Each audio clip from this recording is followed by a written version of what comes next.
அந்த படம் முடிஞ்ச உடனே புலன்வசாரி படம் முடிஞ்ச உடனே விஜயகாந்த் சார் சொன்ன முதல் வார்த்தை, விஜயகாந்த் சார் பற்றி பேச்சு நான் பாண்டியனுக்கு வந்தே ஆகணும். அவர் வந்து இந்த படத்தை பார்த்தோன்னே எந்த ஒரு கதாநாயகம் சொல்லாத வார்த்தையை சொன்னவர் தான் விஜயகாந்த். அதனால தான் இன்றைக்கும் இதயத்தில் ஆழமாக இருக்கார். இந்த படத்தை பார்த்துட்டு அவர் சொன்னார், சரத் உங்களுக்கு தான் அந்த படத்தில் பெரிய பேருனார். ஒரு கதாநாயகன் ஒரு வில்லனை பார்த்து இந்த படத்தில் முதலாக அதிகமான பேர் புகழ் வரும்னா அது உங்களுக்கு தான். எனக்கு என்ன சார் சொல்கிறீங்க, அவ்வளோ பிரமாதமாக இருக்குது சார் அப்படின்னு சொன்னார். அதே மாதிரி அந்த ஸ்டண்ட் காட்சியை நடிக்கும் போதும் எனக்கு அடிபட்டுச்சு கிளைமேக்ஸில். அப்போ அடிப்பட்ட பிறகு நான் வந்து வச்ச டூப்புக்கு வச்சு மேனேஜ் பண்ணிடலான்னு பண்ண இல்லை சரத்து குணமாய் வந்துட்டுன்னு சொன்னார். Same thing continue with captain Prabhakar. கழுத்து அடிபட்டு 6 மாத காலம் நான் வந்து ஹாஸ்பிட்டலில் இருந்தேன்.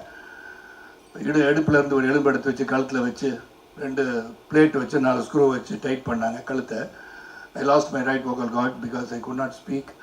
பேசாமல் இருந்தேன் 6 மாதம். அப்போ தான் கேப்டன் பிரபாகர் வந்து முடிய வேண்டிய காலகட்டத்தில் ஏற்கனவே கொஞ்சம் நடிச்சிட்டேன். நான் வந்து அங்கே ஃபைட் சீன் ஒன்று முடியணும் எனக்கு. அப்போ விஜயகாந்த் சார் நினச்சிருந்தாங்கன்னா கூட ஜஸ்ட் கேமியோ ரோல் தான் பண்ணேன். ஏன்னா புலன சார் இருந்தனால நான் அந்த படத்தை நடிக்கணும்னு சொன்னார். அந்த கேமியோ ரோலை எடுத்துட்டு வேறு யாரும் போட்டு படத்தை முடிச்சிருக்கலாம். அங்கே தான் அந்த great personality Vijayakanth still it's ஆணித்தரமாக அடிச்சு வச்சு நெஞ்சில். அவர் என்ன சொன்னார், சரத் குணமாய் வரட்டுங்க, படம் 6 மாதம் ஆனாலும் பரவாயில்ல, அப்போ தான் நான் எடுத்து முடிச்சிடுவேன் அப்படின்னார். No other hero would have said that.